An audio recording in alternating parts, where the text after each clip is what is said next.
Pongo un poco nervioso cuando hablo con personas que me da o que tengo en ganas de hablar hace mucho y que uno también las que son referencia quizá para uno en un montón de temas porque también tiene una opinión de diversos temas, tanto de política local como también internacional.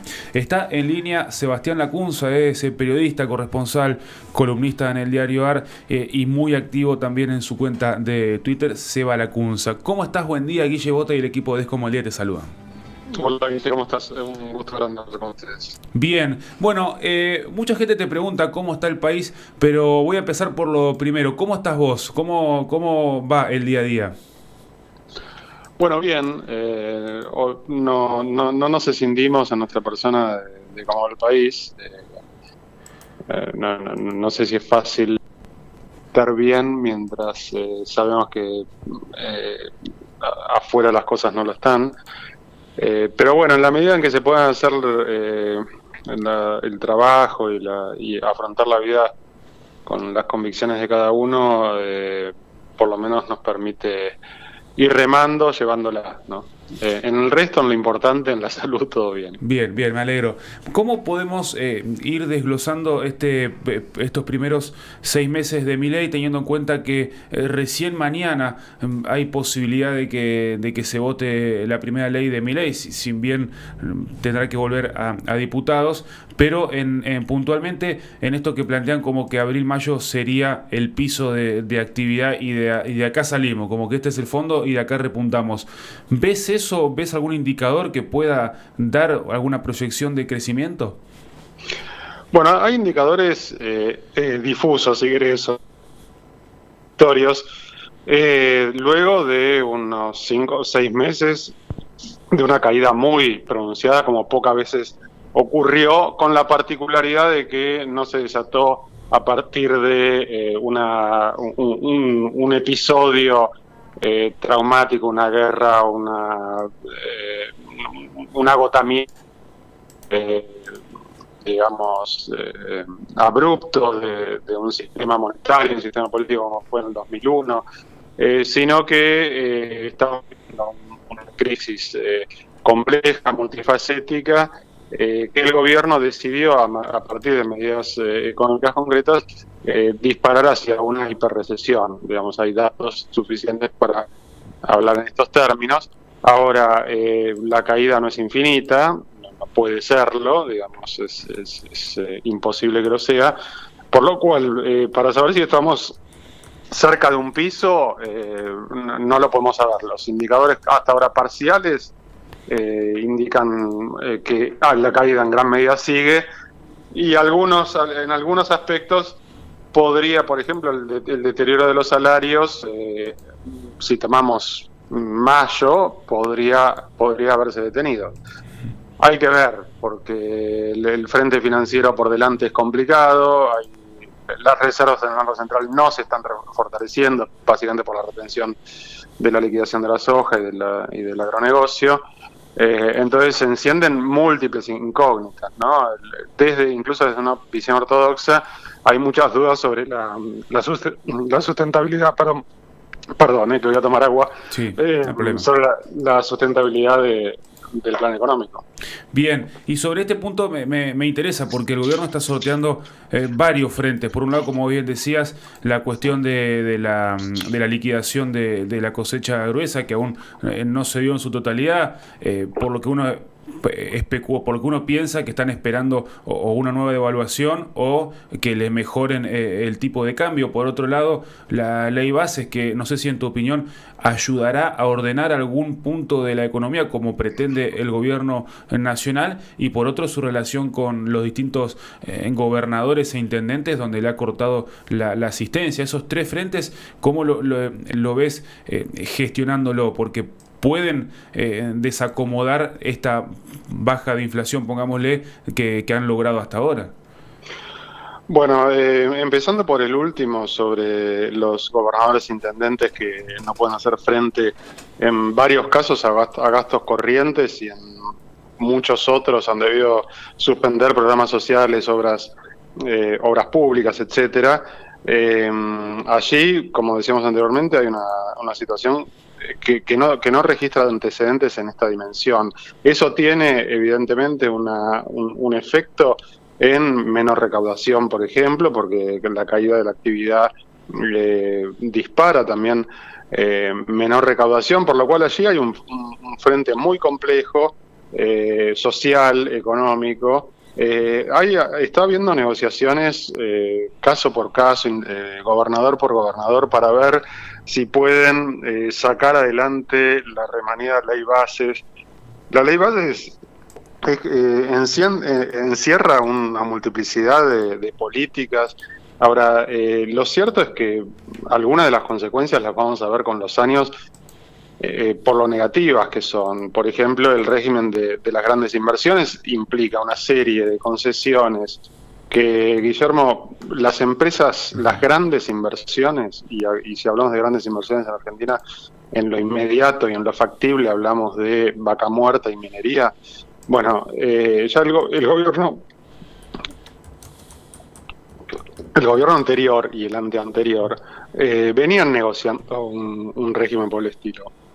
Créeme, hasta donde yo conozco, las empresas no pedían tanto como lo que está ofreciendo Milei en este RIGI, en este capítulo para grandes inversiones de la ley base. Esto por empezar. Luego, sobre los otros aspectos vinculados al paquete fiscal, una rebaja en el impuesto a la riqueza, a los bienes personales, que erosiona, ¿no? Que esto es un ciclo que se repite. Gobiernos supuestamente promercado, conservadores, llegan e instalan una agenda de ajustes, en el caso de Milei, insisto, draconianos, inéditos, y al mismo tiempo proponen reducir los ingresos del Estado con una rebaja impositiva a los sectores de mayor patrimonio o de mayores ingresos. Bueno, esta cuenta da mal en la Argentina. Ya ocurrió, le pasó a Macri, sin ir más lejos. Macri encaró un ajuste no tan severo en los primeros 2 años, bastante menos severo del que está implementando Milei. Bajó retenciones, bajó el impuesto a los bienes personales, desfinanció el Estado, cubrió eso con deuda y el país colapsó. Se encontró con una muralla cuando dijeron no prestamos más. Nos introdujo en esta situación en la que estamos ahora, que afrontamos una deuda inconmensurable y faltan dólares por todas partes, y dependemos de, por ejemplo, los exportadores de soja, que esperan una devaluación, intuyen que el gobierno se va a ver forzado a una devaluación. Hay motivos para creerlo, entonces en la medida en que pueden sacan cuentas y dicen liquido ahora con el dólar a 1.000 o espero, y cuando el gobierno no tenga ninguna otra posibilidad, como pasó también con Massa, me ofrezca algo más, o se dispare lo que ya sería la catástrofe absoluta, una devaluación descontrolada.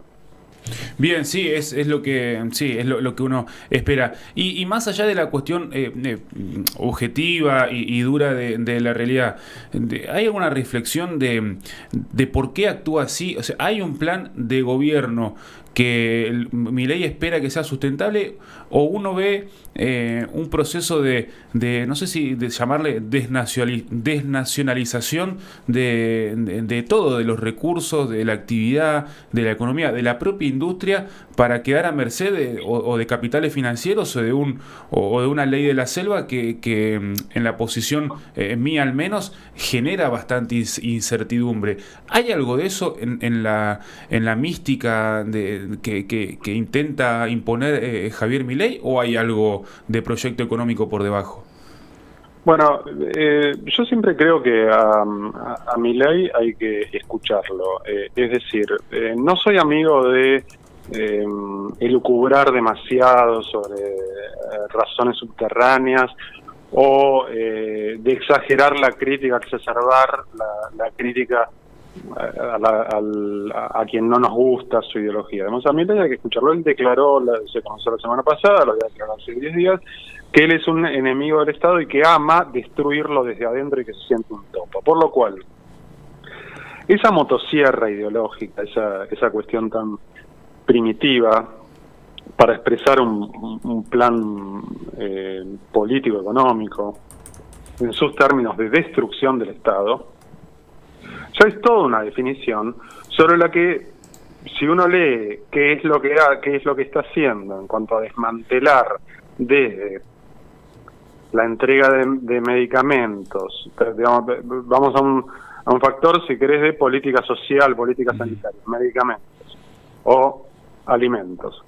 Pero también se propone una liberalización absoluta, no requerida por las empresas y no requerida por los grandes inversores, como seguramente para Vaca Muerta. Es decir, otra vez el Estado se retira con alguna ilusión de que ese mercado de hidrocarburos se va a autorregular y con alguna ilusión de que el hambre y las necesidades médicas se solucionan también vía el mercado, porque como dijo Milei, escuchémoslo, como dijo Milei, la gente antes de morir va a hacer algo. Antes de morirse de hambre, la gente se las va a ingeniar para hacer algo y así se va a regular el mercado. ¿Cómo se la va a regular cómo se las va a ingeniar para no morir de hambre? Bueno, la verdad que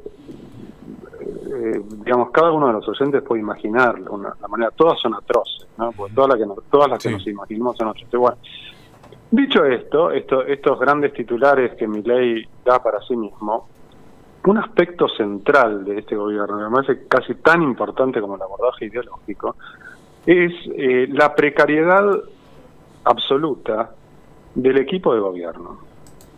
Porque Milei es un personaje con estas características, violento, exacerbadas, tiene una megalomanía evidente, ¿no? Soy el más importante del mundo, todo el mundo habla de mí, en Europa el resultado se debió a mí, me admiran, retuiteo una encuesta que dice que en Estados Unidos me prefieren a mí antes que a Trump o a Biden. Bueno, toda esa cuestión difícil de barajar desde el punto de vista de la política.